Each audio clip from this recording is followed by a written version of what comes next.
Je suis enceinte. Il faut donc gérer le petit être qui pousse dans mon ventre. Tous les projets qu'on avait à la base, on est obligé de mettre certains de côté parce qu'ici, il faut préparer la venue de l'enfant. Il faut prendre une femme de ménage qui va pouvoir m'aider quand l'enfant sera là.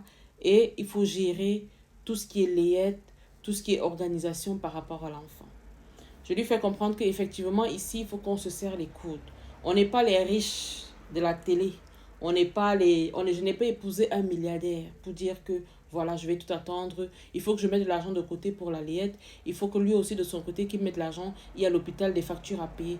Donc, pour moi, je commence à mettre des économies de côté. Les bruits ici. C'est pour ça que j'ai horreur de faire les chroniques en journée comme ça. Alors, je commence à mettre de l'argent de côté. Il me dit, ne t'inquiète pas, vu que tu mets de l'argent de côté, moi aussi de mon côté, je vais mettre de l'argent. Écoutez bien. Les hommes. Le temps, ça va, je passe mes 3 premiers mois très malade.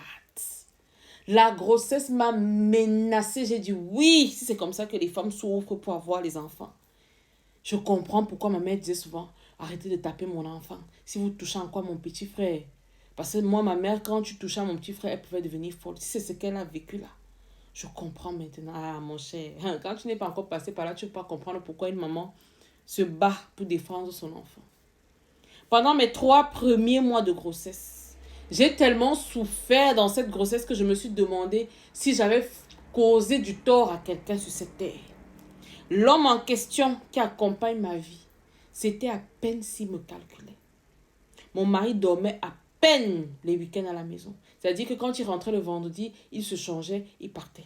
Il revenait seulement le lendemain matin. Il passait un peu de temps là à la maison, vite fait. Il ressortait, il revenait tard dans la nuit. Moi, je dors déjà, je suis fatiguée, je suis malade. J'observe la fête, je dis que, mais attends, mais ce monsieur, mais c'est comment? Tous les 3 mois de grossesse, les 3 premiers mois, j'étais tellement choquée. Je dis, mais c'est pas possible. Qu'est-ce qui ne va pas? Un jour, je l'appelle, je lui dis vraiment, je suis enceinte. La qualité que tu fais là, tu montes, tu décides, il me dit, ah mais est-ce que tu m'as demandé quelque chose, je ne t'ai pas donné? Mais qu'est-ce qu'il y a? Pourquoi tu veux me faire des remontrances alors qu'il n'y a pas lieu de faire des remontrances? Je lui dis que, mais attends, c'est notre premier bébé. Ça dit que tu ne prends même pas la peine. J'ai fait ma première échographie, tu n'étais pas là. J'ai programmé pour le shooting photo. Tu me dis que la période du shooting photo, tu ne seras pas là. Ça dit que les nouvelles mères là, moi je ne sais même pas ce qu'on appelle shooting photo quand on est enceinte. C'est vous qui savez ça là-bas. Moi je ne connais pas les trucs là. Rien. 4 mois de grossesse, la grossesse me menace jusqu'à. Je prends les remèdes indigènes, je fais comme ça. On me dit non, il faut t'asseoir comme ça, pose les pieds ici, mets la tête comme ça. La grossesse m'a menacée. En plus de me menacer, je subissais le comportement de l'homme avec qui j'étais. En plus de subir son comportement, j'étais moi encore obligée d'aller au travail parce que je n'étais pas encore à la période où je devais prendre mon congé. Je quittais le travail, je rentrais. Je prenais les taxis en commun, les transports en commun pour rentrer chez moi. Et quand je l'appelais pour lui dire, est-ce que tu peux venir me chercher aujourd'hui au boulot parce que là, ça ne va vraiment pas.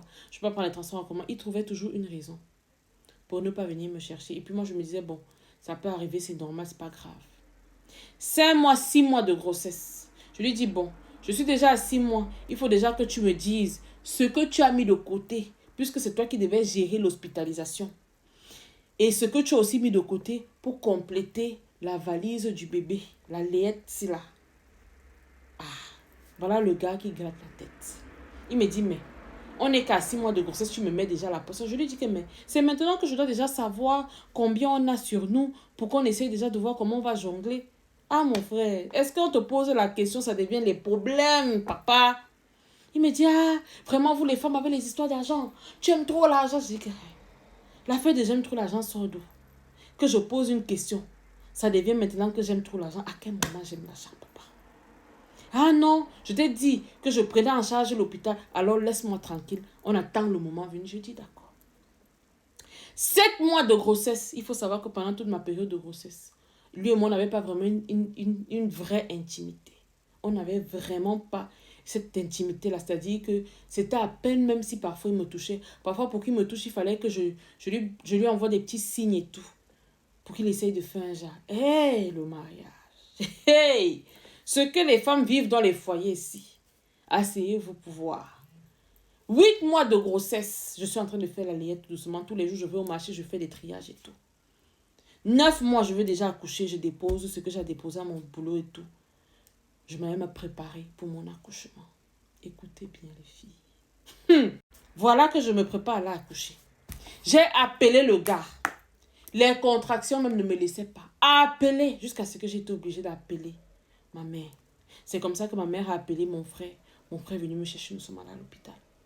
Arrivé à l'hôpital là-bas, on dit il faut appeler le type si. Je suis à l'hôpital maintenant. Je suis en train d'accoucher. Pendant que je suis en train d'accoucher, je finis d'accoucher. Quand je suis déjà dans la salle et tout, on me dit ah, ton mari est finalement venu. Mon frère qui me dit maman, je l'ai appelé au moins 10 fois. C'est peut-être la 10e fois qu'il a décroché. Je ne sais pas où il était. J'ai dit que pardon. J'ai d'abord passé une grossesse tellement difficile. J'ai cru même que j'allais mourir. La tension a failli me prendre à la maison là. Dieu merci, j'ai déjà accouché. Pardon. Ça, tant qu'il a payé les factures, c'est bon. On est ici. Je dois faire 3 jours à l'hôpital avant de sortir et tout. On me fait comprendre que non, l'enfant a un peu quelques petites complications et tout, de patienter encore. Donc, je vais faire finalement 1 semaine à l'hôpital et tout. Je lui dis, bon, comme l'enfant va encore rester 1 semaine à l'hôpital, on va rester et tout. Je veux savoir si tu as déjà fait le paiement, comme on demande de faire et tout. Il me dit, ah, est-ce que toi, ça te concerne l'affaire du paiement? Ah, ma chérie, est-ce que l'affaire du paiement te concerne? Tu devais te concentrer sur ta liette et lui devait se concentrer sur les factures de l'hôpital et te donner peut-être un petit argent pour compléter la liette. Donc, il faut laisser l'affaire là. Tu es toujours dans l'affaire là. C'est-à-dire que tu connais tellement la personne que tu as à côté de toi. Je suis comme ça là. On me dit que, hey, 3 jours, 4 jours. Ah, il a payé la moitié, il n'a pas payé l'autre. Je dis, comment s'il a payé la moitié, il n'a pas payé l'autre? Ah non, vous devez encore payer ça. Je dis que, mais attends, on doit encore payer ça alors qu'on dit qu'on doit y aller sortir. On doit sortir, tu dis que, j'appelle, je lui dis que, mais, on dit ici là que tu as encore quelque chose à payer. C'est comment? Qu'est-ce que tu dois encore payer ici là que tu n'as pas payé? Oh non, j'arrive. Oh non, j'arrive. Le jour que je dois sortir de l'hôpital, on est resté à l'hôpital parce qu'il fallait finir la facture. On est resté à l'hôpital de 10h jusqu'à 17h30.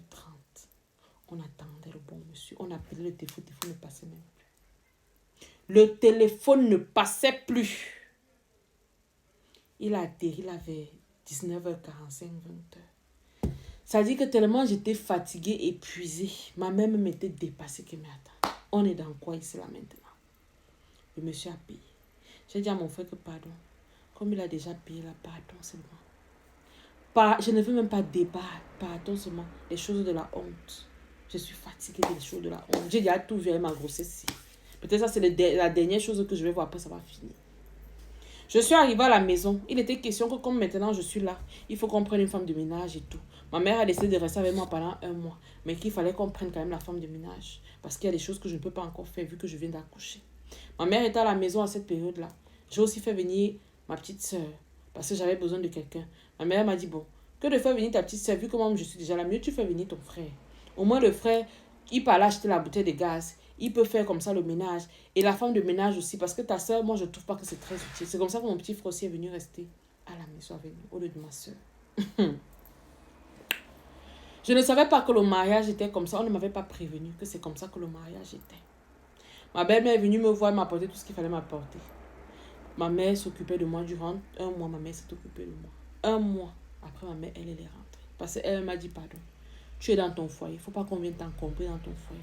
Les choses de la honte, là, nous, on n'aime pas ça. Il faut rester dans ton foyer. Tu restes tranquille. Même s'il fait quoi, ferme seulement les yeux. Tu restes tranquille. Le problème, c'est que nos mères, nos parents ne sont pas des exemples pour le mariage. C'est ça. Ce ne sont pas des exemples parce que c'est des femmes qui ont subi des choses qu'elles n'avaient pas.